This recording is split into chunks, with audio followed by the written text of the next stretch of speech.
¿Y cuánto dura todo esto?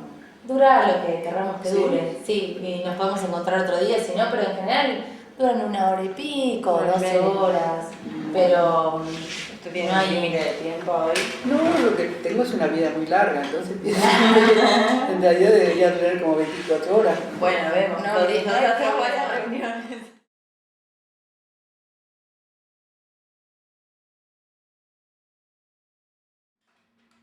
Época de oro de la Universidad de Tucumán. Mi papá tenía 30 años y sus compañeros, todos más o menos de la misma edad, que fueron amigos de toda su vida, después eran Ricci Frondizi, Enrique Anderson Imbert, Eugenio Pucciarelli, todos grandes e intelectuales argentinos en realidad, ¿no? Y bueno, mi papá estuvo ahí un tiempito, como él además de dedicarse a la filosofía y era abogado, hizo muy buenas relaciones, según parece, en Tucumán, entonces lo nombraron juez de la Suprema Corte y más o menos por el año 45-46 nos volvimos a Buenos Aires. La casa de mi abuela, que era en Lomas, vivimos un año ahí más o menos, ahí fui al primer grado, ahí empecé el colegio. ¿Qué colegio? Una escuela municipal que quedaba ahí en el barrio de Almagro, y ahí hice hasta segundo grado. A partir del tercero había una maestra que odiaba a los varones, entonces me sacaron del colegio. Ningún varón pasaba de segundo, los pobres que iban a tercero la pasaban muy mal. Y entonces fui a un colegio de la calle Independencia, que quedaba a 4 cuadras de mi casa. Fuimos a vivir ahí porque una hermana de mi papá vivía a 1 cuadra de mi casa. Entonces ahí ya armamos como una especie de tipo 2 familias pegadísimas, digamos. Vivíamos así, como 2 familias juntas casi, ¿no? Igual que mi papá, mi abuelo, mi bisabuelo y todos mis antepasados fui al Colegio Nacional de Buenos Aires. Todavía me veo con mis compañeros del colegio, porque no nos habíamos dejado de ver durante, no sé, 50 años, pero cuando cumplimos 50 años de bachilleres nos juntamos todos y todavía, bueno, en la era del email estamos súper comunicados. Hay, por ejemplo, un muchacho Cartañá que fue ombudsman de la ciudad, después está otro que se llama Ferrari que fue presidente de la Junta Nacional de Granos,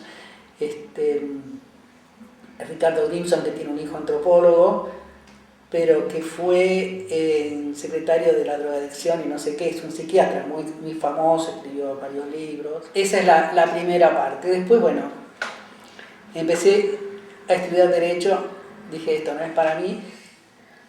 Di 2 materias que eran Introducción y Político, que tenían algo de tipo ciencia política, pero cuando tuve que decir que me tenía que aprender el Código Civil de memoria, dije, esto no, yo no puedo estudiar todo esto de memoria, no me parece un trabajo saludable, digamos, ¿no?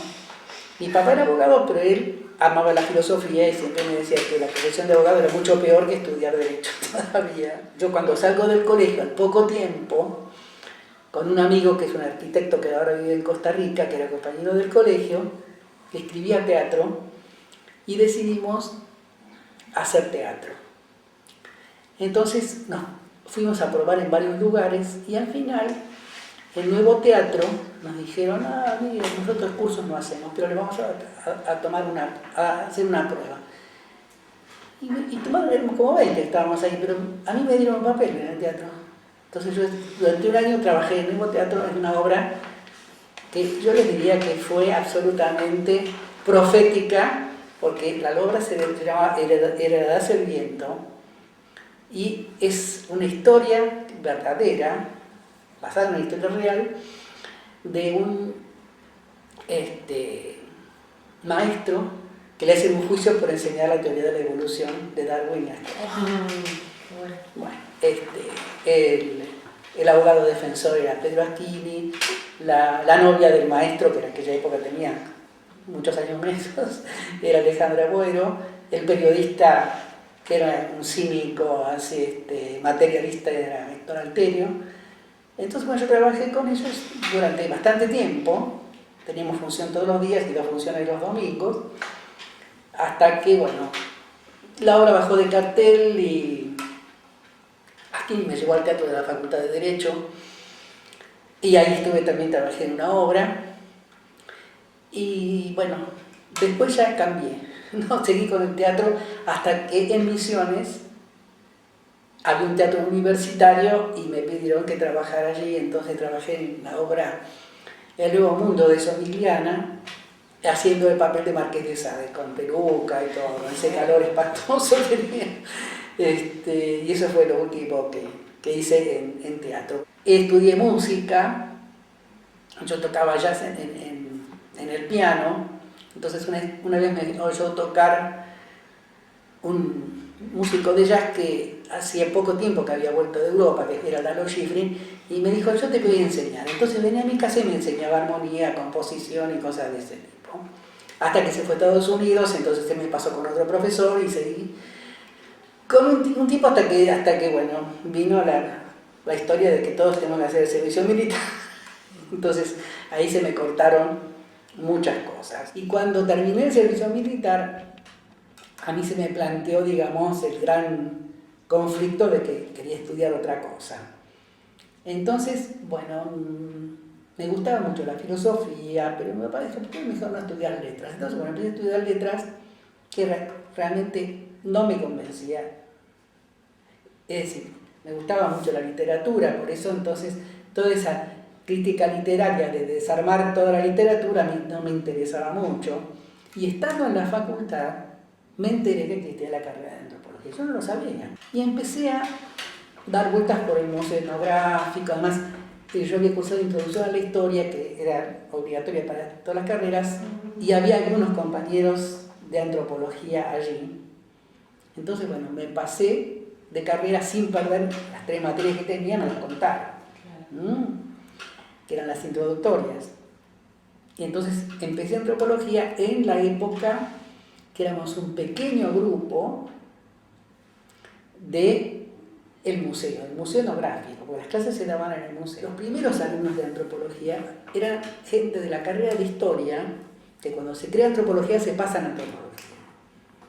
En ese grupo estaba Blas Alberti, Cordeu, Hugo Ratier, María Rosa Neufeld, que si bien era más chica que yo, pero era de los que empezaron en historia, y no me acuerdo, Menéndez, por supuesto, Mirta Lischetti, era toda gente además que habían tenido como gran maestro que admiraban pero muchísimo a José Luis Romero, que daba historia social. La historia social con la antropología tenía mucho contacto, pero nunca les dieron equivalencia de historia social por ninguna materia de antropología. Bueno, entonces empecé a estudiar antropología y no me convenció demasiado lo que, es decir, había un grupo muy pequeño de profesores en aquella época que tenían un concepto muy anticuado para hoy, digamos, de la antropología. Entonces uno tenía que saber antropología física, arqueología, folclore y etnología, esas eran las 4 ramas, y la carrera se componía de esas 4 ramas.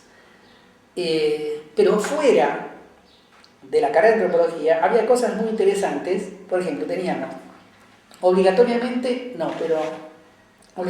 teníamos una introducción a la sociología y una sociología sistemática, por ejemplo, ¿no? Que ahí, y la introducción a la sociología que la daba Jorge Graciarena, se veía un montón de textos de antropología que no se veían en la carrera. Herskovits, Malinowski, Ruth Benedict, todo se veía en introducción a la sociología, porque el programa que creo que originalmente lo había hecho Gino Germani tenía, digamos, sociedad y cultura, las grandes ramas, digamos, y el término sociocultural aparecía como una cosa muy integrada.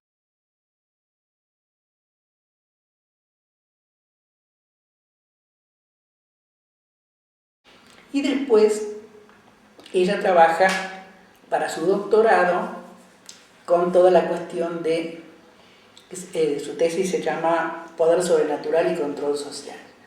Cómo el control social en esa comunidad hispano-indígena, digamos, se realiza a través de la brujería. Bueno, ella tuvo una cosa muy profunda, digamos, de contacto, como dice Molinos, de verdadero contacto con la gente, ¿no? Sí, incluso con los brujos, me dijo que hay muchísimo material inédito de eso, que supongo que debe estar en el IDE, porque era cosa de la biblioteca de ella, pero ella me dijo historias de vida como de 50 brujos, muchísimas cosas tenía, ¿no? Pero bueno, hizo su tesis y después del doctorado, no sé exactamente bien cuándo lo terminó, pero ella se viene a la Argentina. En la Argentina ella entra, no sé si como profesora contratada, qué sé yo, a la carrera de antropología y solamente está un cuatrimestre nada más. Dicta un seminario que yo, gracias a ese seminario, me pude escapar de un seminario que tenía que haber, era obligatorio hacer un seminario de etnografía, se llamaba de etnología, con Bórmida, que tenía que juntar 50 mitos. Juntar 50 mitos. Claro, esa era la norma de los profesores en aquella época, eran esas. Usted tiene que juntar tal cosa y después que eso quedaba para el patrimonio de ellos. Era así, la explotación total de... Pero para eso me habían dado una lista como de 3 páginas de bibliografía que eran inconseguibles. Yo no sé de dónde, las habían sacado de otras bibliografías. Era imposible. Entonces yo decía, nunca puedo salir de acá. Aplicando ciertos principios metodológicos de la fenomenología, había que analizar esos 50 mitos. Entonces apareció Esther y da un seminario que se llamaba Estructura Social de los Mayas Contemporáneos. Entonces ahí me anoté, éramos 6 o 7, rechazó todos los trabajos de seminario que le presentaron, salvo el mío y el de Bartolomé. De ahí empezó mi relación y por otro lado, un grupito de gente en el cual estaba Santiago Bilbao, Menéndez, María Rosa Navifer, Mirta Lischetti, armaron como una especie de grupo de estudio con Esther. Con la cual después quedaron muy peleados. Viene la noche de los botones largos y Esther de los pocos profesores de antropología que renuncia. Es decir, fue todo muy desparejo en realidad, ¿no? En el departamento de sociología, por ejemplo, que estaba dentro de la facultad en aquella época, renunciaron todos. Es discutible la cuestión de las renuncias, yo no sé, además yo no tenía ningún cargo de nada, así que no podía renunciar a nada, pero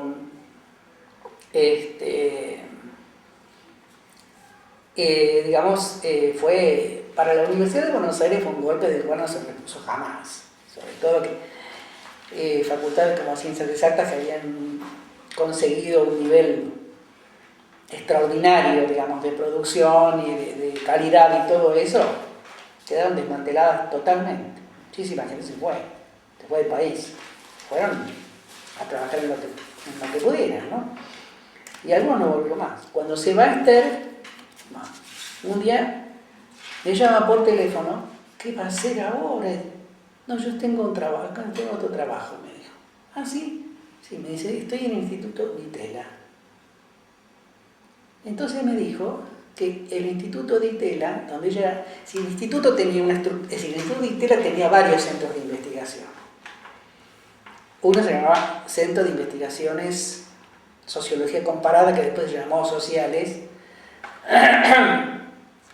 Otro se llamaba Centro de Investigaciones Económicas. Había un centro de estudios urbanos y regionales, que es el CEUR, que creo que todavía continúa, aunque fuera de Di Tella.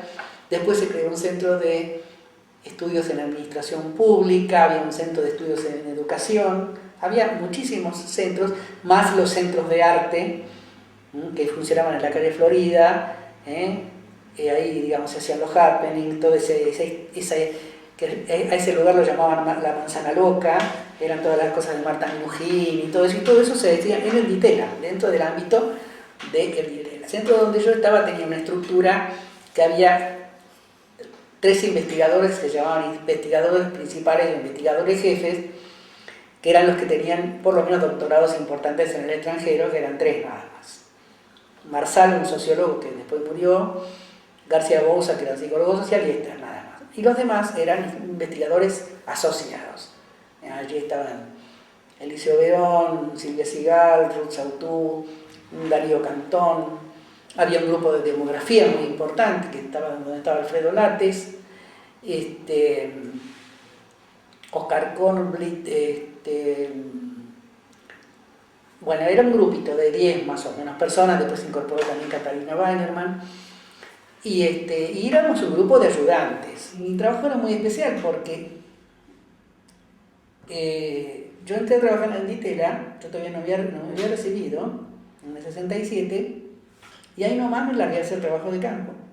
Porque Esther, cuando recién vino, anduvo dando vueltas y el lugar que le interesó para hacer el trabajo de campo era Belén, en Catamarca. ¿Por qué? Porque, como dice la misma gente de Belén, Belén tenía vida propia.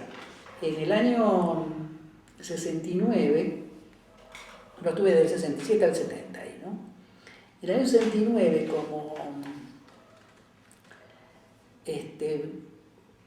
un estudio previo que hacía CELADE, que es el Centro Latinoamericano de Demografía, que es de Naciones Unidas, para el censo del 70, se iban a hacer censos piloto en varias ciudades de la Argentina. Entonces nosotros conseguimos que como ciudad mediana o pequeña, se hiciera en Belén un censo. Entonces tuvimos el censo completo de Belén, pero agregamos la pregunta sobre si tenían telares en la casa. Entonces, Belén tenía 6.000 habitantes en esa época y había 900 telares, o sea que yo creo que uno por familia más o menos debía ser casi, ¿no? Es decir, era la actividad principal. Entonces yo estuve trabajando en total más o menos un año y Esther más o menos habrá estado 7 u 8 meses, porque en medio de eso a ella la invitaron como profesora, me parece que fue a la Universidad de Minnesota, como profesora invitada, y estuvo un tiempo ahí, un semestre, también estuvo creo que en Michigan, no sé, varias veces ella se fue de profesora invitada de Estados Unidos. Entonces, bueno, el Ditela entra en crisis, hay crisis económica así terrible, casi no quedan investigadores, la rebajan a part-time y a todos los investigadores directamente no se continuaron, no había más ayudantes. Yo en ese momento me presenté una beca de la Universidad de Buenos Aires, una beca de graduados, que me la dirigió Horacio Di Frieri, profesor de geografía, pero que había hecho trabajos de arqueología, tenía bastante conocimiento, digamos, de la cosa antropológica, y ahí completé cosas del trabajo de Belén, me fui a Belén un tiempito más, y bueno, como yo tenía una beca, la única actividad que yo podía desarrollar era la docencia universitaria. Entonces conseguí un cargo de ayudante en la UBA y al año siguiente me llamó Menéndez para trabajar en la Universidad de Mar del Plata. Mar del Plata fue algo fabuloso como grupo. Ahí estaba Ratier, María Rosa Neufeld, Bartolomé estuvo un tiempo, porque Bartolomé estaba haciendo su doctorado en Estados Unidos, pero vino a la Argentina y tenía que hacer su trabajo de campo en la Argentina. Y dijo, necesito una dedicación exclusiva para vivir de algo.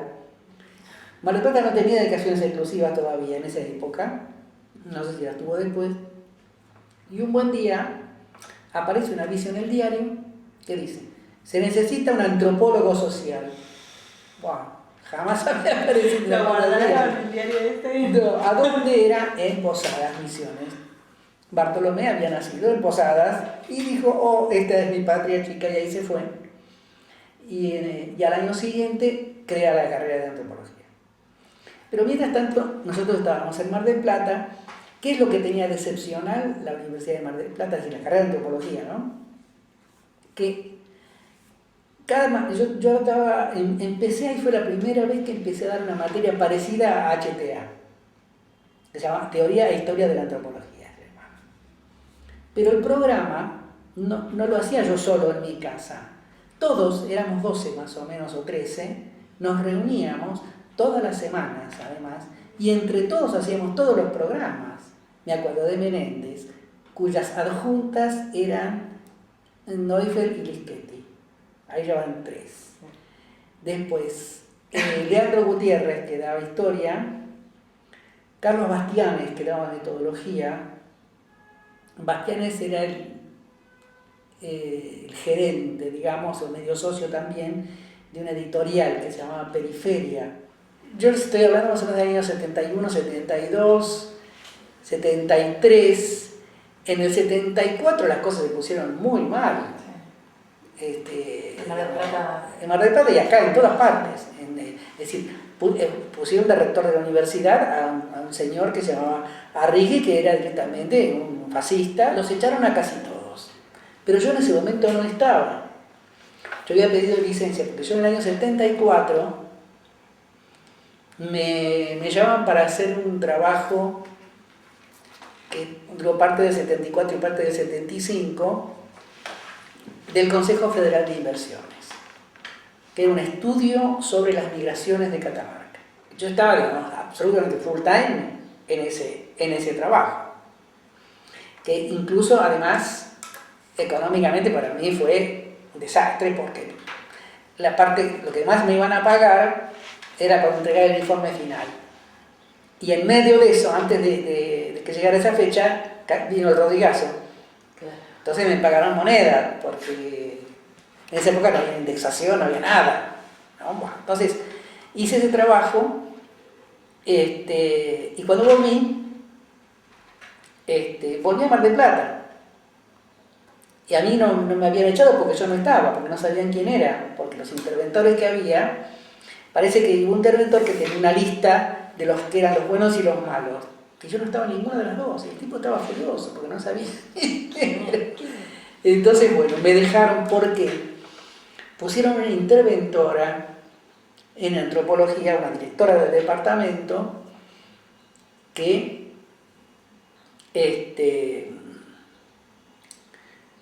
colaboró, yo le diría, la echada de la gente y todo, porque más que era supuestamente una tipa muy de izquierda, que era Leonor Pesina, que murió hace unos años. Y ella llevó a otra gente más o menos que serían vinculados a lo que hoy en día sería un peronismo de derecha, como Ernesto Bramov y otra gente, ¿no? Leonor me dijo que a mí no me echaba porque consideraba que podía haber un proyecto en común, qué sé yo. Pero después, digamos, yo en ese momento, la UBA también estaba pesadísima la cosa, porque el director del departamento, después del 73, digamos, que viene del gobierno peronista, era Hugo Ratier. Entonces a mí me dan un cargo, es decir, crean un nuevo plan de estudio del plan 74. Ese plan fue un plan absolutamente renovador en muchos aspectos, pero duró el 74 y nada más. Apenas vino la intervención, se acabó el plan. Y entonces, mi materia, que se llamaba Teoría e Historia de la Antropología, era Teoría e Historia de la Antropología 1 y Teoría e Historia 2. Sería como HTA y TAC ahora, digamos, ¿no? A mí dio la 1 y la 2 la iba a dar Menéndez. Yo creo que no la llegó a dar porque vino la intervención en septiembre, octubre, más o menos.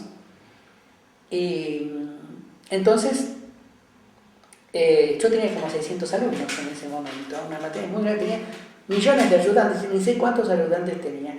Es decir, en esa época, cada cátedra, es decir, cada agrupación política tenía que tener ayudantes en las diversas cátedras, porque cada uno tenía que hacer su propaganda ahí. Mis ayudantes, no me acuerdo, uno fue Enrique Gorostiaga, que era del grupo de Mar del Plata, otra fue Cristina Chiriguini, que había sido adjunta mía en Mar del Plata, y que fue adjunta mía también en Buenos Aires. Pero me llamó un día el director del departamento, que era Hugo Ratier, y me dijeron, mira, yo sé que ciertas cosas no se le hacen a un amigo, pero te voy a poner de adjunta a Leonor Pesina. Bueno, Leonor Pesina con Cristina Chiriquini se agarraron más o menos de los pelos, pero ahí estábamos. Dábamos clase en el viejo hospital de clínicas, en las ruinas del hospital de clínicas. No había ni siquiera un pizarrón, no había nada. Yo escribía en la pared con una tiza. De pronto aparecían unas ratas impresionantes y las chicas empezaban a aullar porque había unas ratas.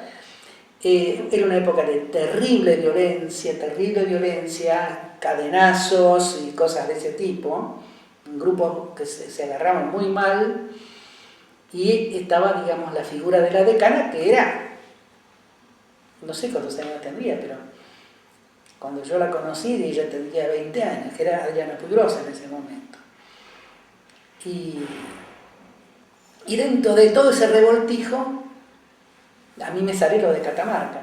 Y ahí, yo sé, después vino la mano dura con Notalagano, y ahí no hubo, la facultad estaba, yo había participado en la toma de la facultad, pero parece que entraron a sangre y fuego después, ¿no? Y ahí, digamos, decir, cuando vino la dictadura en el 76, ya la facultad ya estaba dominada totalmente, no tuvieron que hacer nada, si ya habían echado a todo el mundo. Yo estaba en Santa María, en Catamarca, y un día llega a mis manos un diario La Nación, de hace como 4 días, porque ahí el diario llegaba cada 4 días más o menos. En realidad la gente más bien leía la Gaceta de Tucumán, que llegaba un poquito más. Santa María estaba bastante comunicada con Tucumán, ¿no? Por lo menos con la provincia de Tucumán. Bueno, y un día entraron así, todos los profesores de facultad de filosofía han sido anuladas sus designaciones, salvo una pequeña listita en la cual yo no estaba. Entonces dije, bueno, me han echado. Pero otra cosa interesante, en ese momento que nos habían echado de todas partes, yo dije, ¿y ahora de qué vamos a vivir? Entonces Esther me dijo, ¿por qué no damos clases de antropología acá en casa? Ella vivía en un departamento de 2 ambientes. Agarramos una cinta métrica, empezamos a medir a ver cuántas sillas podían caber ahí. Y surgió esa idea, pero en ese momento Esther se conectó con gente de Lides y me dijo, mira, hay una posibilidad, vamos a hacer un curso, no a hacer un curso, a tomar un curso en el Lides. Hicimos, los dos nos anotamos en un curso sobre el Leviatán de Hobbes. Pero ahí, en ese contacto, ella le contó al secretario, digamos, del Lides, que era Getulio Steinbach, que íbamos a dar clases, pero dijo, ¿por qué no lo hacen acá? ¿Por qué no hacen? Entonces, organizan un centro de antropología social en el Lides, que sus miembros éramos Esther Ermite, Bartolomé, Félix Schuster, Eve Besuri y yo, los 5. Porque Eve había venido de Inglaterra, Eve se había doctorado en la Universidad de Oxford, y estaba, por supuesto, en el aire, no tenía ningún lugar de trabajo ni nada. Entonces, Eve da un curso sobre parentesco, porque yo había hecho, en la Universidad de Oxford había hecho toda la parte de parentesco con el gran especialista, digamos, que había, así, un tipo muy levi-straussiano, que era Rodney Needham. Entonces dominaba muchísimo todo el tema de las estructuras de parentesco. Publicó un trabajito, creo que en la revista de Titela, que se llamaba Brujos y estudiantes de magia, y eso tenía que ver con su tesis. Pero ella se va a Tucumán, lo conoce Santiago Bilbao, que estaba en el INTA, pues Santiago entró al INTA en el Chaco, donde también estaba Bartolomé, el INTA de Sáenz Peña en el Chaco, ¿no? Bartolomé allí escribe unos trabajos muy interesantes que yo no sé si llegaron a publicar, sobre movimientos milenaristas de los indígenas del Chaco por el año 1920 más o menos. Pero después a Santiago lo trasladan a Tucumán, y bueno, y se casa con Eve y se quedan en Tucumán, hasta que a Santiago en el 75 lo meten preso. ¿Por qué lo meten preso? Porque él había conseguido, por el maravilloso trabajo que había en Santiago, un tipo que trabajaba genialmente, en contacto con la gente bárbara, habían armado una cooperativa de productores cañeros. pero el que manejaba todas las cooperativas del país en ese momento era un testaferro un personero, digamos, más bien de López Rega, que se llamaba Julio Gessi, que era un matón conocido. Entonces a este y a otro agrónomo y a los tipos de la cooperativa los meten en cana, muy duramente, estaban en Villa Devoto, con simulacro de fusilamiento, las peores cosas, ¿no? Y Eves, que lo iba a ver al pobre Santiago, hasta que finalmente lo convencieron, porque Santiago no quería, que tomara, ustedes miren, todavía estaba la Constitución, por suerte fue antes del 76 esto. La Constitución, cuando habla del estado de sitio, dice que el Poder Ejecutivo te puede meter preso, pero vos tenés la opción de salir del país. Entonces él pidió la opción y ahí se fueron a Venezuela y ahí se quedaron, hasta que se murió Santiago y debe sigue ahí todavía. En ese momento, yo estaba sin trabajo en ese momento, y si lo único que tenía era lo de Mar del Plata, pero yo tenía que ir y volver a Mar del Plata y no podía vivir de eso. Entonces, en el 74 Esther Ermite arma lo que se llamó el Grupo de Trabajo de Articulación Social en América Latina. Al principio funciona como un grupo de trabajo descolgado de todo. En el IDES. En el IDES, sí. En el IDES, en el ITELA también. Pero cuando se inaugura ese grupo de trabajo, en el que no me acuerdo de todos los que vinieron, pero vino Roberto Cardoso de Oliveira por Brasil, y otra gente de Argentina y algunos de Estados Unidos.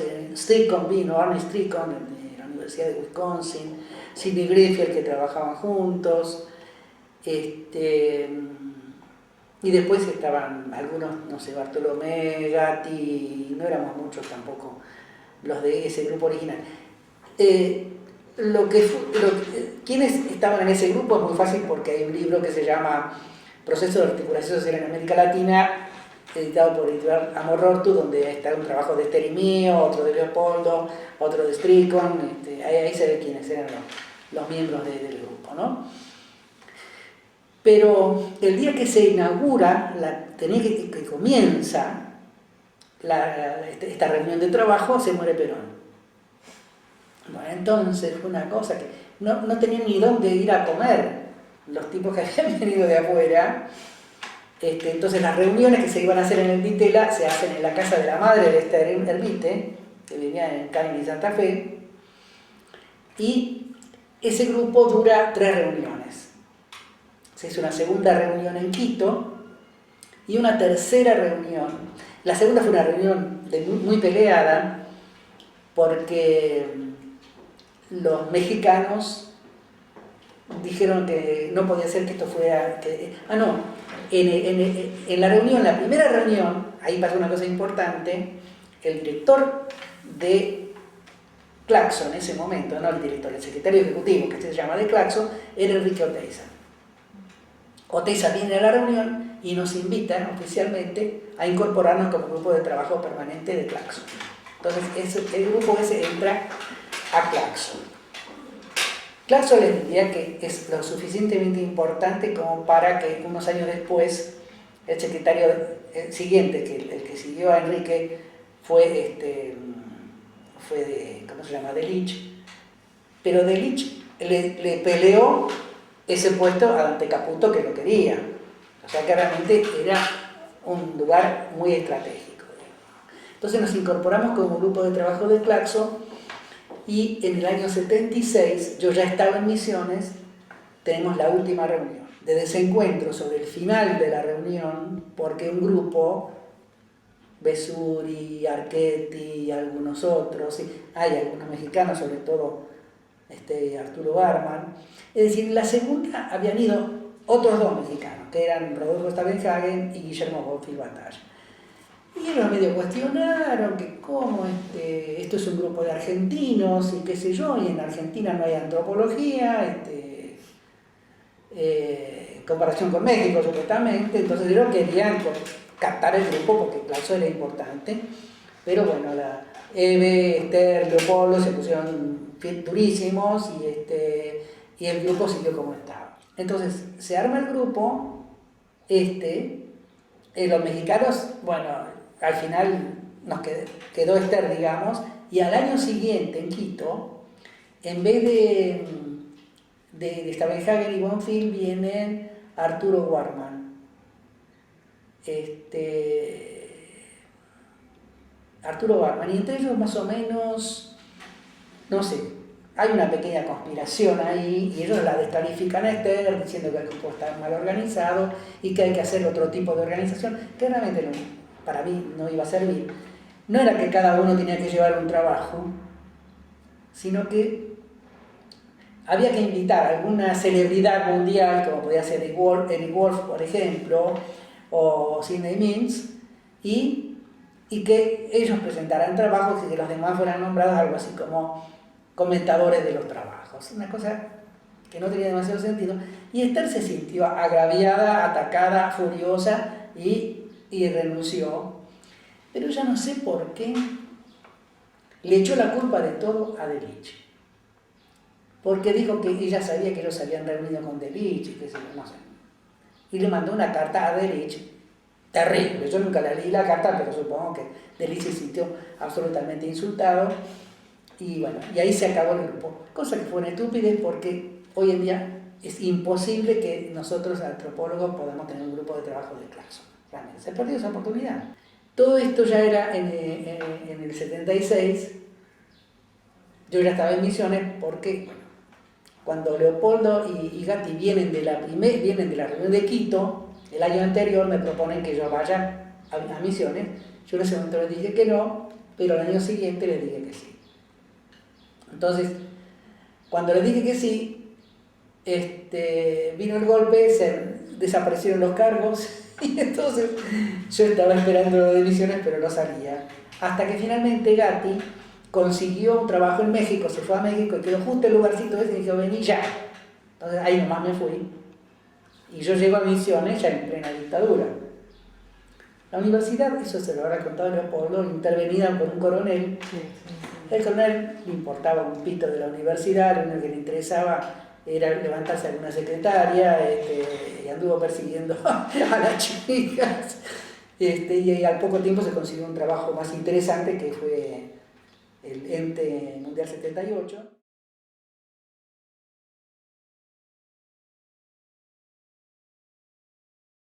Cuando me sacó la beca era bastante poca plata, yo lo único que podía hacer para tener unos pesos más era tener por lo menos un cargo docente. Ahí empieza mi carrera docente. Entonces me lo voy a ver al director del departamento de antropología, que era Augusto Raúl Cortázar. Claro, Cortázar era muy amigo de mi papá. Habían sido compañeros de colegio, de Buenos Aires, por supuesto. Mi hermana tenía una foto de Cortázar con mi papá a los 19 años en Salta, los dos a caballo.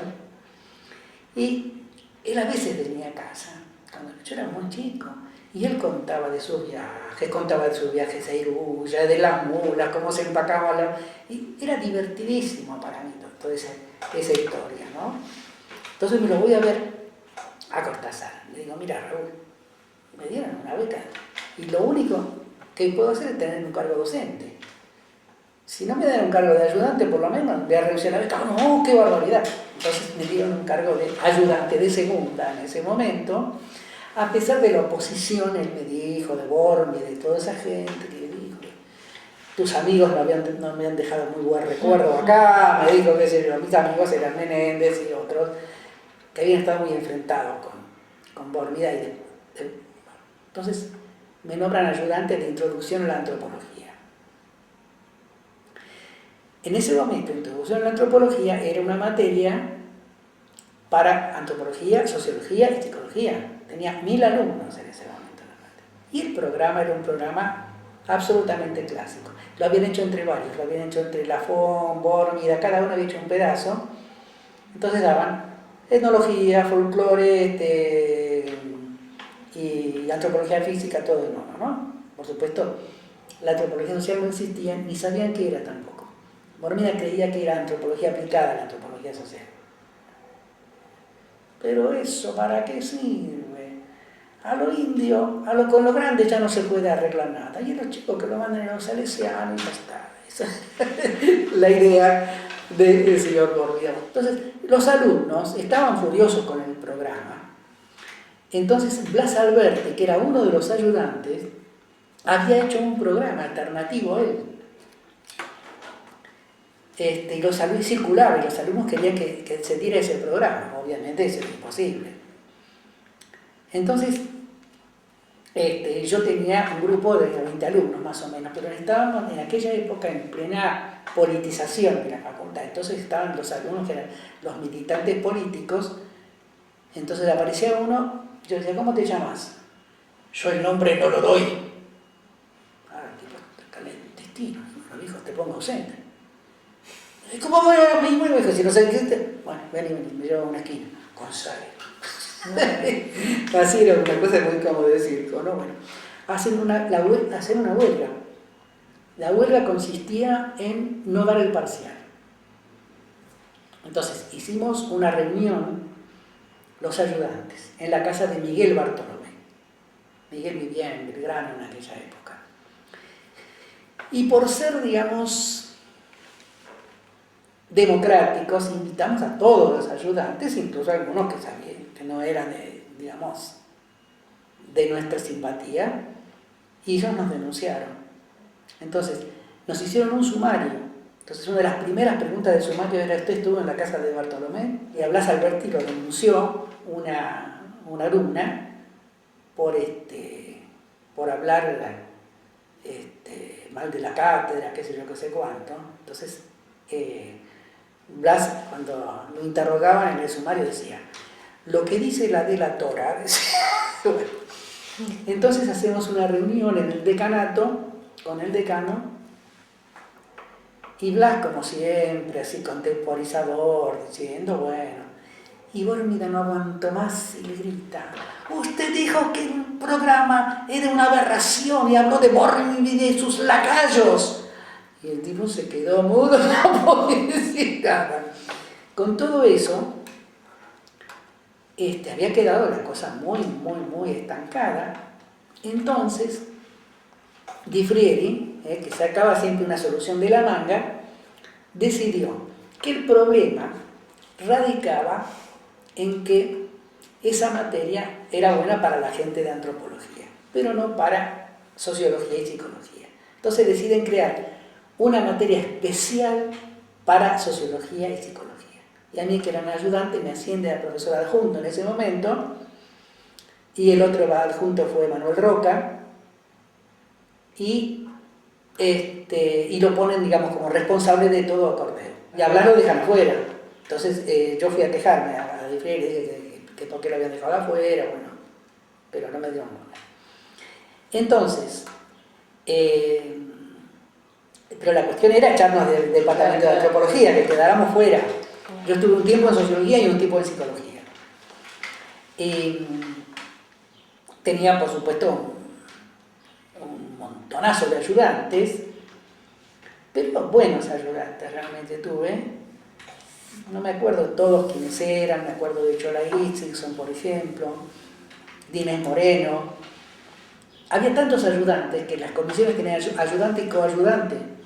Había dos ayudantes, bueno. Entonces, ahí, digamos, no hubo más conflictos. En mi cátedra anduvo todo muy bien, pero a Manuel Roca le hicieron un planteo de que quieren cambiar la bibliografía, que se y Roca renunció. Yo creo que quedó también Guillermo Gutiérrez ahí, me parece. Guillermo Gutiérrez fue el jefe de los montoneros en la facultad. Editaban una revista que se llama Antropología Tercer Mundo, que hace poco la han vuelto a reeditar. Tengo idea que algo de eso ha pasado. Entonces, a Guillermo lo nombra director del departamento después del 73. Y bueno, dentro de todo ese conflicto es que yo hago mis primeras armas, digamos, como profesor de la universidad. Me designan primero profesor, no, con renta del jefe de trabajos prácticos, pero como no había cargo de adjunto, y yo tenía tantos alumnos, finalmente, bueno, me nombraron titular, cargo que después fue anulado, como yo les decía, cuando vino la intervención a la universidad. Eso es un poco la historia de la UBA, que termina en el 74. Renuncié y me jugué todo a Misiones. En Misiones,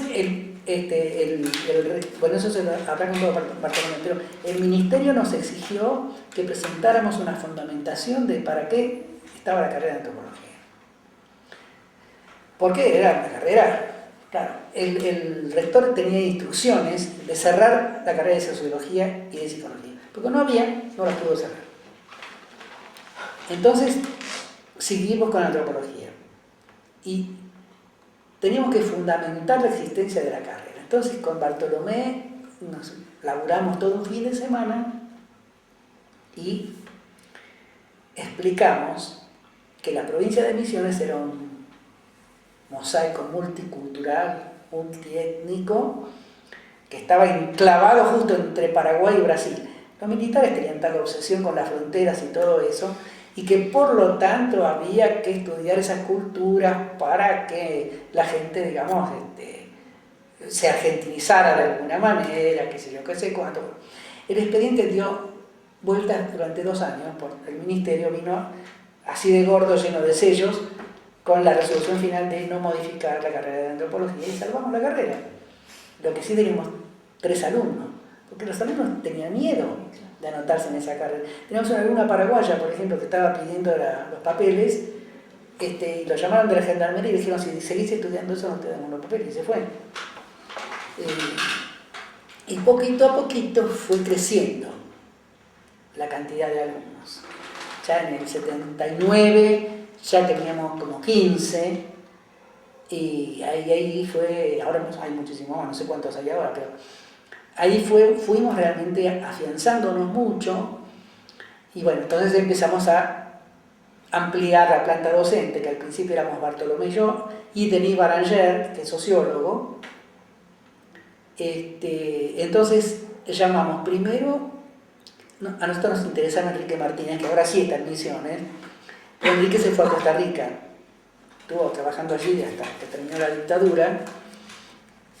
Entonces, nuestra segunda alternativa era Roberto Vinzano, entonces llamamos a Roberto Vinzano, y que todavía está jubilado, pero está. Y después llamamos a Gorosito, que yo lo había conocido porque de acá, de la facultad, la fuimos a ver un día a la casa, con Denis, la entrevistamos, qué sé yo, y bueno, finalmente fue Gorosito, y después siguió apareciendo gente, Carmen Ferradas, por ejemplo, que yo en ese momento todavía no la conocía. Bueno, Carmen finalmente tuvo unos cuantos años, se fue a Estados Unidos, se hizo su doctorado y salió de profesor allá. Está en la Universidad de Nueva York, con tenure, está muy muy bien allá, se casó, tuvo una hija, en fin, hizo su vida allá. Cada tanto la veo, porque la madre de ella vivía acá a la vuelta, así que nos encontrábamos a veces cuando venía a Buenos Aires. Guillermo López, un chico de Rosario, Leonardo Figoli, que ahora está en Brasil, y después nuestros alumnos, bueno, se fueron graduando, se fueron doctorando algunos de ellos. Bueno, fue Fernando Jaume, también de Rosario, y con la mujer. Fernando hizo su doctorado en Estados Unidos, y alumnas nuestras como Gabriela Schiavoni, que hizo su doctorado y que ahora es profesora, Lidia, la hermana, que fue directora del departamento, que eran nuestros alumnos, y bueno, ahora ya están todos como profesores, muchos de los que fueron alumnos nuestros. En esa época teníamos la ventaja de que nuestros sueldos en dólares eran muy altos, porque fue la época del dólar barato. Entonces, vos tenías que firmar una especie de contrato con garantes y todo, y si vos te ibas a hacer un doctorado en el extranjero, te seguían pagando el sueldo, con la condición de que por lo menos 4 años tenías que volver y seguir en la facultad. Denis Baranger hizo su maestría en Flaxo, México, después hizo el doctorado acá. Gorosito se fue a hacer la maestría a Brasil, Jaume se fue a hacer el doctorado a Austin, Texas, porque había una relación bastante estrecha con Richard Adams, que estaba ahí en la Universidad de Texas, en Austin. Sé que él dio algún curso después en el doctorado, creo que murió después. Pero Adams, esa es otra parte de la historia, digo, no de la historia mía, de la historia de la antropología, ¿no? Cuando termina la dictadura, cuando empieza la democracia, viene Richard Adams a Buenos Aires. Adams había estado en los años 60, fines de los 60, viviendo en Buenos Aires, 2 años, estuvo como consejero, digamos, de la Fundación Ford. Entonces él tenía como una de las ideas, digamos, era hacer un posgrado en antropología en Argentina. Fue imposible, porque fue a la Universidad de Buenos Aires y nadie le dio bola, porque no entendía ni de qué se trataba. Es decir, habló con Borbila, qué sé yo, no pasó nada. Intentó en La Plata. En La Plata tengo 2 versiones. Una que no entendieron tampoco, que ahí estaba Vivante y otra gente que dijeron, sí, creo que venía a pedir plata, que venía a ofrecer plata en realidad. Entonces, como la Argentina no cuajó su proyecto, dijo, bueno, probemos en Brasil. Y de ahí nacen todos los posgrados de Brasil, a través de Cardoso de Oliveira. Es decir, toda la gente que rechazó indignada que se hiciera un posgrado pagado por Estados Unidos en Argentina, después se van a hacer el posgrado a Brasil, que fue exactamente el mismo proyecto. Entonces, cuando volvió Adams, dice, mire, yo ya no estoy más ahí, no puedo ofrecerle nada, pero a lo mejor a través de Fulbright se puede hacer algún tipo de arreglo para hacer algún tipo de posgrados acá, que sé yo, no sé cuánto. Tuvimos una reunión con Rey González, Bartolomé y yo y Adams. Me acuerdo que fuimos a comer a un restaurante que Adams pidió postre del vigilante. Entonces, Adams a través de Fulbright crea el posgrado que no sé bien cómo. Él vio que la universidad estaba muy difícil, yo creo. Hizo un acuerdo con Rita Ceballos y lo llevaron al INA, que es el posgrado ese que hay en el INA. Pero como el INA no es una institución universitaria, no pueden dar un título de maestría ni nada. Esa es la cosa. Lo único, digamos, la única ventaja es que a los que habían tenido muy buenos promedios o que habían hecho buenos trabajos en el posgrado del INA, les facilitaban hacer el doctorado en Estados Unidos.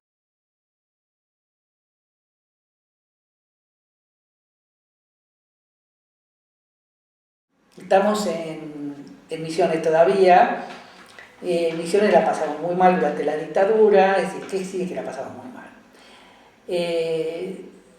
Los alumnos que teníamos, muchos de ellos eran gente de los servicios directamente, que no lo ocultaban, que no lo ocultaban. Venían y decían, profesor, conseguí unos libros muy buenos para su materia, anoche hicimos un allanamiento, tiene que ver, así directamente. Y uno nos dijo un día que estaba medio borracho en una fiestita, porque nosotros, Bartolomé tiene una casa muy grande de esa época, hacíamos alguna reunión, invitábamos a los alumnos, qué sé yo, y uno de ellos parece que estaba bastante borracho y un día sí dijo, chicos, ¿saben una cosa? Yo soy un asesino. Y nos empezó a contar unas cosas espantosas. Yo decía, yo no debería estar escuchando porque se va a acordar que yo sé esto. Pero en una jerga así decía, a fulano le dimos pincelada de 220 y yo después lo reventé de mi tacazo. Así te decía. Era una cosa, vivir en esa época fue tremendo. A mí me fueron a buscar del ejército para secuestrarme, yo me había mudado de pensión en ese momento, me salvé por esto. Pero a mí me tenían totalmente marcado. Después, a mí hubo una posibilidad de ir a hacer varios talleres en Estados Unidos por un convenio que hizo la OEA con la American Anthropological Association. Me designaron a mí para ese programa y no me dejaron salir del país. Así que eso lo perdí también por razones políticas, ¿no? Pero en el 79, bueno, se da vuelta mucho mi vida en cierto sentido, porque nos contratan para el laburo de Yacireta. Porque la historia cómo fue. Es decir, ¿por qué nos llaman a nosotros? Porque Yacireta tenía que encarar toda la relocalización de la población afectada por la represa. Es decir, vos vivís junto al río, sube el agua, te tienes que dar una casa. Pero ya se había hecho una especie de ensayo de esto, ensayo, digamos, práctico, cuando se hace la villa permanente en Ituzaingó, que tienen que relocalizar a toda la gente que estaba viviendo ahí. Y eso es un desastre directamente, ¿no? Realmente casas totalmente disfuncionales para la forma de vida de la gente, qué sé yo. Entonces, el Banco Mundial tenía un papel muy importante en la financiación de esta obra. Entonces, el Banco Mundial manda una socióloga y la socióloga dice, esto es un horror. Pero la socióloga era amiga de Miguel Murmis, la socióloga era norteamericana. Entonces, se entera de que existimos nosotros. Entonces, me vino a ver a mí, yo era secretario académico en ese momento de la facultad. Me dice, no hay micrófonos ocultos aquí. No, señora, quédese tranquila. Entonces, nos proponen hacer algo que ellos llaman ongoing evaluation. Es decir, de todo lo que haga Yacireta, nosotros lo vamos evaluando paso a paso y informamos al banco. La gente de Yacireta dijo, esto no va a hacer pomada. Entonces supongo que habrán tenido muchos cabildeos y deciden contratarnos a nosotros para hacer todo el trabajo. Tuvimos un monitoreo del Banco Mundial muy duro, a cada rato venían para ver qué estábamos haciendo. Por supuesto nos aprobaron absolutamente todo lo que hicimos. Yo estuve ahí 4 años trabajando, después lo estuvo bastante más. Armamos un equipo impresionante de gente. Claro, teníamos un capital interesante que eran los alumnos además, ¿no? Entonces había que hacer censos, había que hacer un padrón de toda la gente que era afectada y ver qué les correspondía, qué no les correspondía, quién era propietario, quién no era, cuántos éramos. Un laburo enorme. Se fotografiaron absolutamente todas las casas para ver cómo eran, para ver qué se le podía reponer a la gente. Y se hizo un plan de trabajo, hicimos un plan de trabajo social que tenía como 8 o 9 proyectos. Tuvimos que crear proyectos de capacitación laboral en convenio con el CONEC, hicimos cursos de albañilería, plomería, carpintería de hormigón, qué sé yo, cuántas cosas, electricidad, hicimos cursos de alfabetización en convenio con la Dirección Nacional de Educación de Adultos y teníamos un batallón de trabajadores sociales trabajando para nosotros. Es decir, el director del proyecto era Leopoldo y yo era algo así como coordinador ejecutivo del proyecto. Es decir, porque se había creado una sección que se llamaba estudios operativos, que eran los que hacían estudios sociales y económicos, y otra que se llamaba estudios aplicados, no sé qué, era toda la parte de trabajo social. Entonces yo era el que coordinaba las dos cosas. A los 4 años propusieron un sistema de retiro, ¿cómo se llamaba? Voluntario. Bueno, retiro voluntario, que no era tanta plata, después hubiera sido más, pero yo dije, bueno, ya, me vuelvo a Buenos Aires, aparte, en el año 72, fue, a ver, no, en el año, espérate, ¿en qué año? No, en el 82, año 82 murió mi papá, yo ya me sentí como muy desarraigado de mi familia, realmente. Entonces, aproveché ese momento y me vine. Además, en el 83, marzo del 83 me vine yo. Ya se venía la democracia, ya estaba lanzada la política con todo. Y bueno, yo me volví a Buenos Aires y no tenía trabajo.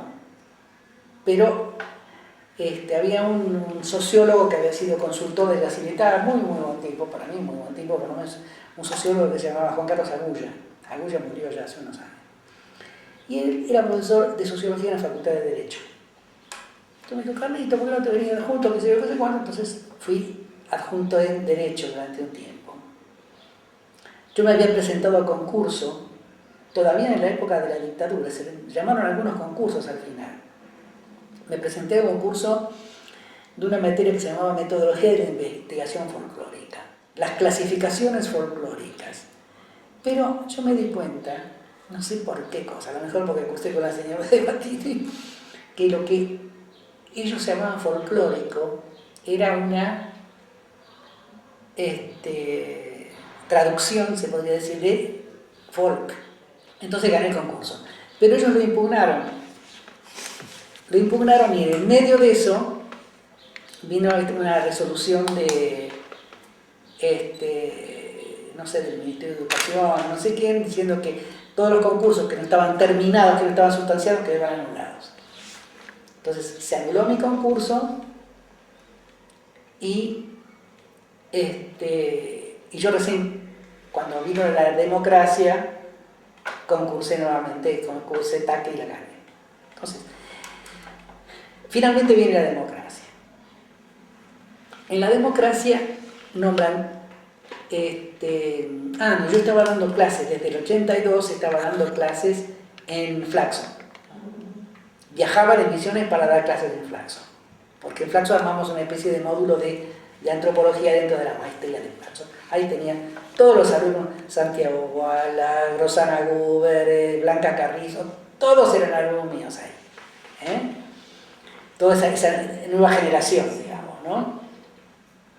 Y entonces, el que estaba como investigador en Flaxo, Esther Ermita estaba en ese momento, ella armó un proyecto, porque ella tenía, digamos, cuando yo todavía estaba en Misiones, dos discípulas, digamos, que trabajaban en la cuestión de las villas miseria. Una era Rosana Guber y la otra era Victoria Casabona.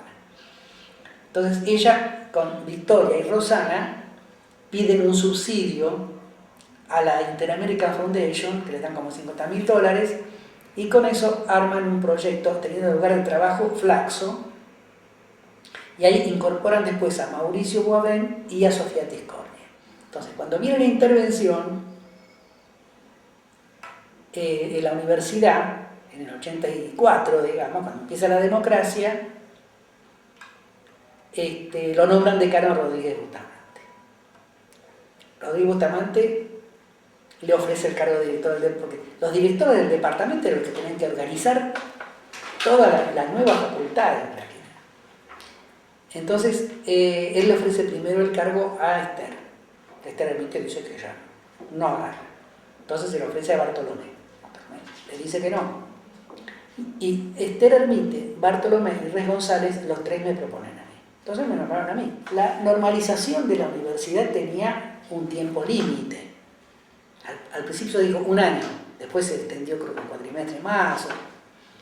Pero en 1 año tenía que estar nombrados los decanos elegidos por los consejos directivos, como decía el estatuto universitario. Porque una de las cosas que se hacen en ese momento es que el Congreso Nacional reinstaura, digamos, el estatuto de la Universidad de Buenos Aires que se había hecho en el año 61. Y el año 61 todavía está vigente ese estatuto, nada más que lo quieren cambiar. Bueno, entonces, ahí dice cómo se elige el decano y todo eso. Entonces, había que hacer todo lo que decía ahí. Para elegir el decano había que hacer nuevos concursos, y para hacer nuevos concursos no había que hacerlo con ese espantoso plan de estudios que se había hecho, había que cambiar del plan de estudios. Bueno, entonces había que hacer una comisión de plan de estudios, que yo, digamos, era el director, el presidente de la comisión. Entonces, el decano me llama y me dice que la comisión tiene que estar la mitad de profesores de los nuevos y la mitad de profesores de los viejos. No sé qué instrucciones tendría.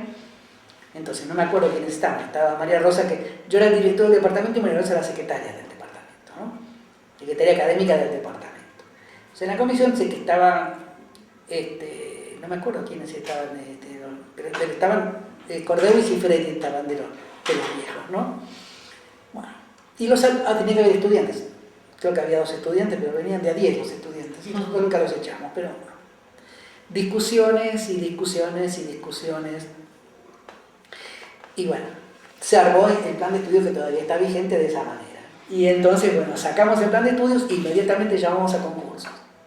Yo decía, mire, tenemos que tener el plan de estudios terminado en tal fecha, porque viene plan de estudios, concursos y después las elecciones. Entonces, cuanto más profesores tengamos, digamos que no sean de la vieja, porque a los profesores de la vieja ola no los podíamos echar, porque los que tenían más poder eran los que estaban por concurso, porque habían conseguido que se les hiciera su concurso. Ahí estaba Califano y toda esa gente.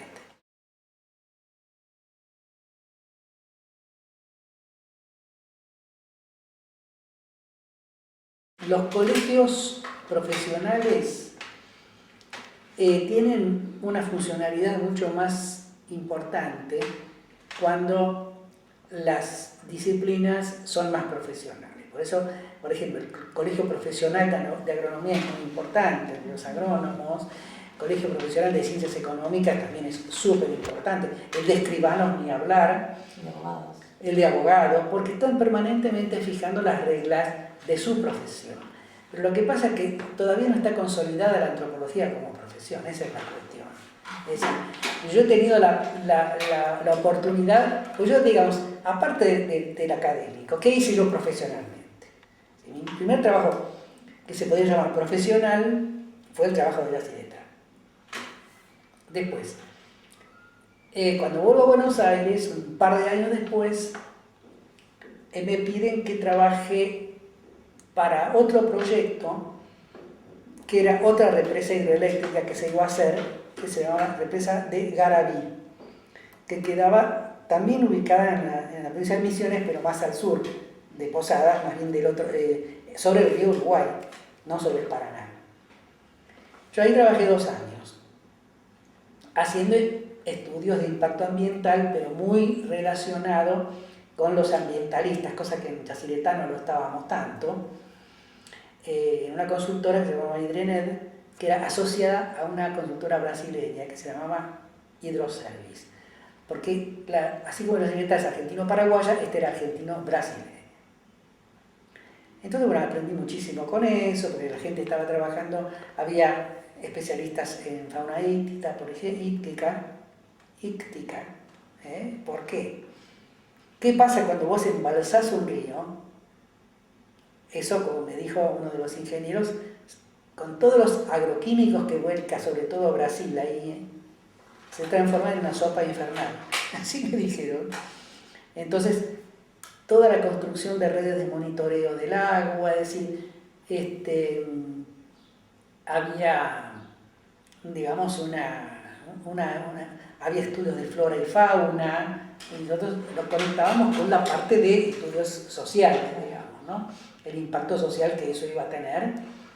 Entonces, bueno, estuvimos trabajando en Misiones, pero en otra parte, con muchos de los, sobre todo en la zona yerbatera estuvimos trabajando, ¿no? Agricultores, casi todos ellos de origen polaco o ucraniano. Y ese fue un trabajo, digamos, profesional que yo hice, que se terminó porque cuando vino el gobierno de Menem decidieron que la obra no se hace y chao. Entonces, 2 años o más de trabajo, muchos millones invertidos, se perdieron.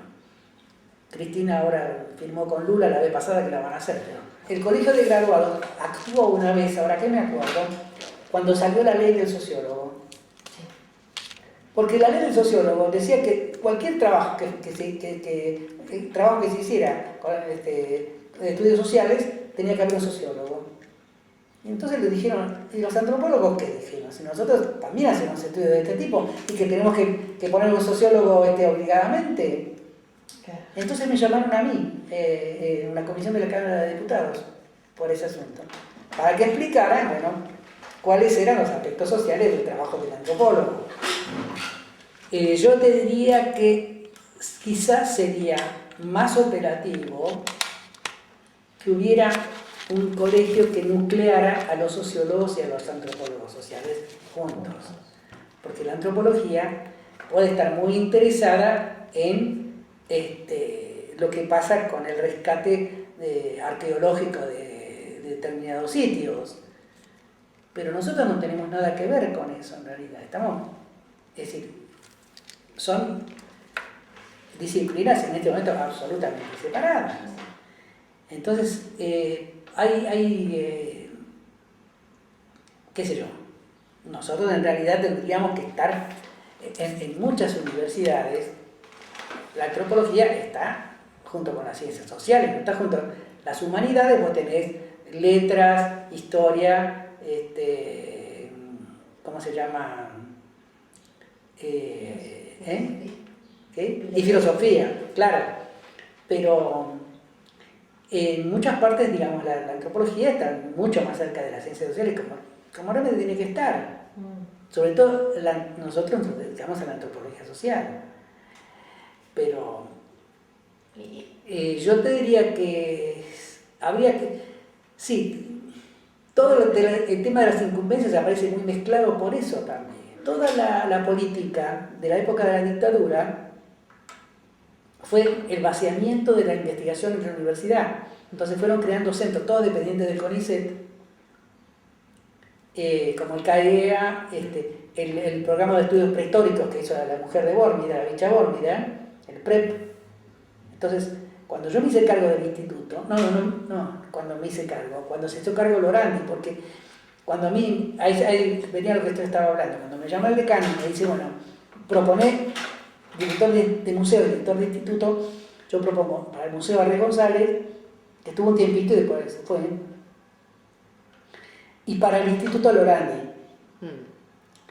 Entonces, Ana María Lorandi sabía que había que nuclear de alguna manera a toda la antropología social que no existía en el instituto. Entonces crea una sección de antropología social y yo fui el primer director de la sección. Es decir, yo soy el que organiza por primera vez la sección de antropología social, que ahora es enorme. Lo de la matriculación dejaría afuera a un montón de gente que no estudiaron antropología, pero que, te digo, Alejandro Grimson, por ejemplo, podrá tener un caso de alguien que, digamos, hoy en día está así muy en el pináculo está como director, creo, del doctorado en antropología. Entonces esa es la cuestión. No es un graduado en antropología, que alguien que solamente se haya dedicado a sacar muestras de sangre y hacer análisis de ADN, sí es miembro del congreso, del colegio, y uno que ha hecho estudios antropológicos de la cultura de una población quedaría fuera, porque a lo mejor estudió sociología o comunicación, como el caso de Alejandro Grimson, que no es el único. Wallerstein, en uno de los trabajos que tiene, dice, hablando de lo que es antropología o sociología, él compara dos trabajos.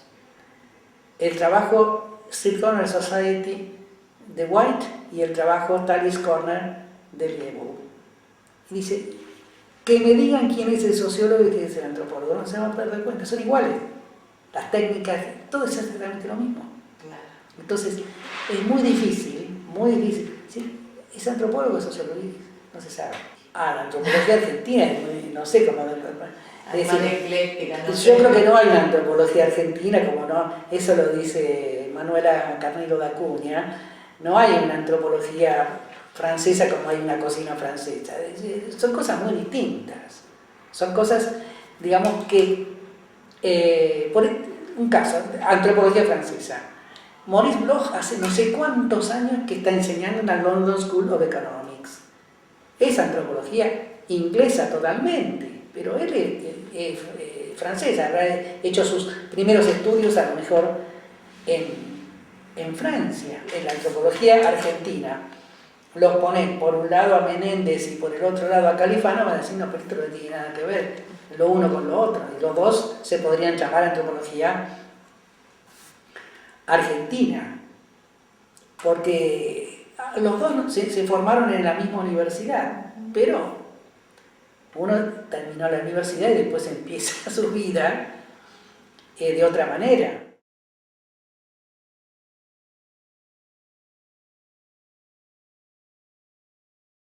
Y yo puse que el trabajo de campo que se hacía era pre-malinostiano.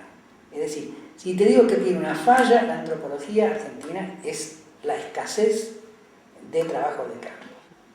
Es decir, yo tuve la oportunidad, absolutamente, que no la busqué, sino que me buscó a mí, de estar un año entero en una población más o menos limitada, reducida, haciendo la vida cotidiana de la gente durante más o menos un año. Pero no son muchos los que pudieron hacer eso. Cosa que a mí me sorprendió, porque no sé cómo es ahora, pero en una época, las becas de la universidad, de la UBA, eran bastante buenas, era bastante plata. Cuando nosotros hicimos el trabajo de Belén, te cuento, hablamos de plata vieja, que es lo mismo que no hablar de nada, ¿no? Pero yo pagaba por vivir en una pensión, casa y comida, más o menos pagaba, en el segundo año que vivía en una especie de hotel que era todo de adobe, 18.000 pesos por mes. Y a nosotros el CONICET nos había dado 700.000 pesos para esa investigación. Entonces, saca la vuelta. Perfecto. No, y aparte yo tenía un sueldo del Instituto de Tela. El Instituto de Tela me pagaba más o menos 50.000 pesos en aquella época, ¿no? Es decir, si tuviéramos que hacer una historia del dinero argentino, nadie la entendería. No. O sea, en la época que yo trabajaba en la Secretaría, ¿cuánto llegué a ganar yo al final? 11.000 millones de pesos. 11.000 millones. Me acordé el otro día, porque uno ya se olvida de que podrían... ¿Pero qué plata había? ¿Había billetes de 1 millón? Creo que sí, no me acuerdo. Nosotros siempre con la gente tuvimos una relación excelente, excelente. Con la gente de Belén sobre todo, ¿no? Porque hablamos de ética, ¿viste? Si a vos una persona te cuenta algo muy íntimo por ahí, lo fundamental es que no se lo cuentes a nadie, que te lo guarde para vos, porque si alguien se llega a enterar así porque fulano dijo tal cosa que yo te contaste, ahí se te acabó el trabajo de campo. Todo eso son pequeñas normas, pequeñas atenciones por ahí que uno tiene con la gente. Por ejemplo, nosotros nos invitaron una vez a un casamiento. Casi que no hay un protocolo para eso, ¿no? También claro. Para esas normas como... Y en ese pueblo, ¿viste? No era común que la gente tuviera, en aquellos años, te digo, hace 40 años, ¿no? Una máquina de fotos. Y me dijo, ¿por qué no me ofrece sacarle la foto del casamiento? Entonces yo fui, le regalé la foto del casamiento, por ejemplo, ¿no? Pequeñas cosas, digamos, que uno hace como devolución, digamos, a la gente que siempre te invita a la casa, siempre te cuenta su vida, qué sé yo. Nosotros siempre les preguntamos a todas las personas, a todos los antropólogos y antropólogas que entrevistamos, ¿qué los hace feliz de ser antropólogo? Creo que en lo que decías había alguna respuesta, pero... Sí, el trabajo de campo es, lógicamente, yo me acuerdo, una vez estuve durante un corto tiempo, antes de que me saliera la beca, me pidieron que ayudara un poco en proyectos que había del Ministerio de Bienestar Social sobre las villas. Entonces, bueno, me metí en una oficina y había un montón de gente, pero yo en el momento en que me encontré en una villa, charlando con un grupo, una familia, abajo de un árbol, porque se habían ubicado su casa abajo de un árbol y decían que era muy importante tener el árbol, por supuesto, yo me sentí que estaba en lo mío. Porque esa posibilidad de tener el acceso a la vida cotidiana de la gente común, digamos, eso es importante, sí, es gratificante, sin duda, ¿no? Yo considero, digamos, que primero que yo aprendí a hacer trabajo de campo bien por todo el tiempo que tuve con Esther Hermite, que habrá aprendido de otro, no sé, de Pitt Rivers, ponerle, y vos lees trabajo como Los hombres de la sierra de Pitt Rivers y vos te das cuenta, digamos, de cómo el tipo pudo meterse en contacto con la gente. Tenía que hablar de Malinowski, por supuesto que todavía para los antropólogos ingleses sigue siendo así el maestro, por lo menos de trabajo de campo. La teoría de Malinowski puede ser hoy en día obsoleta, pero su trabajo de campo, bueno, fue la escuela, ¿no? Entonces, yo creo que acá, primero, no se enseña y segundo, no se exige tampoco. Porque Porque vos si alguien te pide que le digas una tesis y vos le decís, bueno, la tesis sí, pero vos no vas a ir 5 fines de semana o el mes de enero y febrero te vas ahí, te instalás y te quedás un año entero o 2. ¿Cómo? Nadie lo va a hacer. Nadie lo va a hacer. Porque bueno, pero no es un problema de la antropología. Es un problema de la vida de la Argentina, que es muy complicada. Sí. Yo me acuerdo cuando... De las posibilidades de hacer antropología. Claro, cuando a mí cuando vino la democracia, hicieron una reunión de profesores en Flaxo, bueno, para que contáramos, bueno, qué pensábamos de los cursos que estábamos dando, qué sé yo. Y yo le dije la verdad, le dije, mire, nosotros al principio pensábamos hacer un ritmo de lecturas de 100 páginas semanales. Pero ¿qué pasa? El alumno común hoy en día que está haciendo un posgrado tiene por lo menos una esposa que mantener, quizá 2. Además, tiene que trabajar en algo y además tiene 3 sesiones de psicoanálisis por semana. Entonces, no puede leer 100 páginas.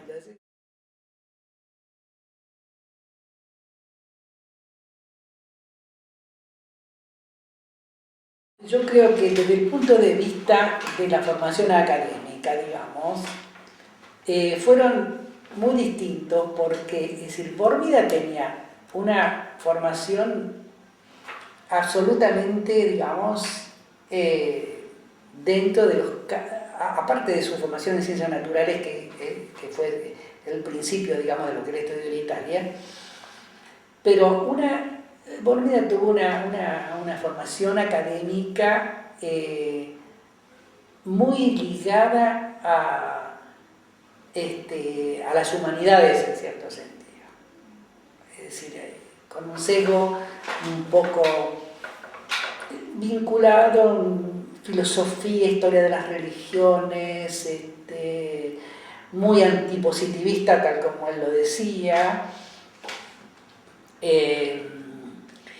Y me da la impresión de que él siempre se rodeó de gente que era mucho menos que intelectualmente, me parece a mí, ¿no? Como para él quedar como la gran figura, yo diría, ¿no? Y bueno, la diferencia de Hermite fue obviamente su experiencia total, diametralmente opuesta de haberse formado en Estados Unidos. Bormida le costó muchísimo hacer trabajo de campo, muchísimo. Hizo muy poquito trabajo de campo. Además, para ellos el trabajo de campo, para la gente como Bormida, incluso como Califano, que siguió más o menos su misma escuela, era ir y sacar datos de la gente, punto. De que Califano iba a Chaco o no sé dónde y se quedaba en el hotel y llevaba al indio, al intérprete y ahí tomaba los datos, ¿no? Bueno, es sacar datos. Ojo, así trabajaba la antropología en 1890, No es que esto lo inventaron acá. Hubo antropología de los ingleses que trabajaron en la zona, por ejemplo, la famosa expedición del estrecho de Torres y todo eso, que hicieron recabaron los datos sin bajarse del barco. Le traían al indio al barco. La vida de la gente puede ser una anécdota nada más, pero lo importante es sacarle el dato. Tiene que ver con un concepto de la cultura.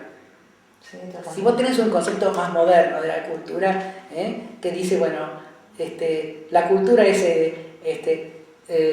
el programa en el sentido, digamos así, informático que uno tiene metido adentro, que le permite realizar opciones, elegir cosas, valorizar cosas, ver las cosas de cierta manera, tener un proyecto de vida de determinada manera, querer a una persona o no quererla, querer tener ciertas cosas y no otras.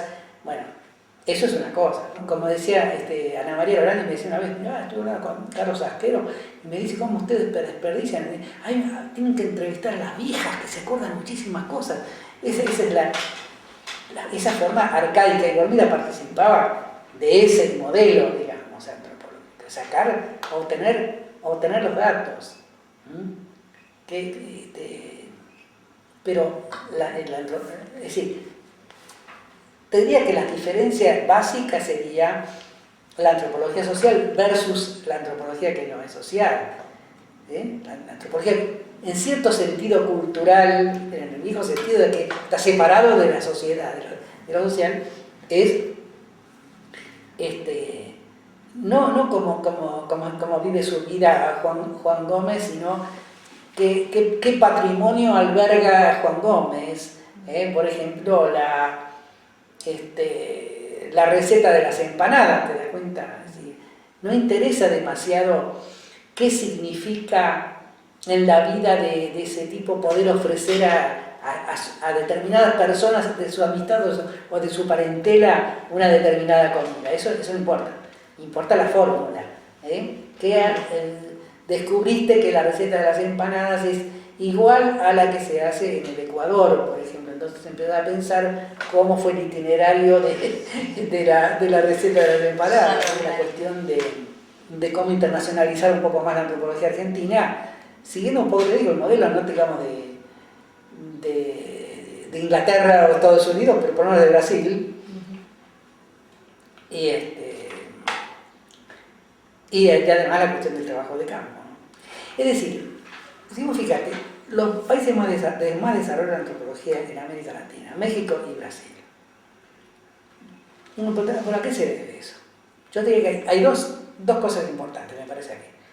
México tiene un sector campesino de origen indígena enorme, a lo cual tienen que hacerle frente, digamos, económicamente, socialmente, políticamente. Son productores agropecuarios, aldeas, pueblos indígenas enormes de origen indígena, que son totalmente indígenas. Brasil tiene un problemón indígena impresionante. Entonces, ellos le han dado prioridad nacional a la antropología. Es decir, yo he conocido a uno de los 3 tipos que se metieron realmente en la selva a estudiar a los indios, que fue Roberto Cardoso de Oliveira, por ejemplo, ¿no? Pero Cardoso, Enrique Calapao, Darcy Ribeiro, esos 3 tipos dijeron, vamos a ver qué pasa con los indígenas, ¿no? Pero los 3 tipos, además de una capacidad intelectual impresionante, ¿viste? Y política también. Claro, pero las dos cosas, ¿no? Darcy, porque no eran académicos. Claro. Sí. Darcy, que era un tipo muy político, digamos, pero... Él fue ministro... Sí, fue intendente de Río de Janeiro o algo así. Y ministro de Cultura, creo. Cuando le hicimos la entrevista a Liz Ribeiro. Darcy fue el que inventó el zambódromo ese famoso, lo creó él. Y una vez cuando estuvo acá, lo presentaron y dijo, bueno, me han dado muchos títulos, dice, solo me falta uno, emperador de Brasil.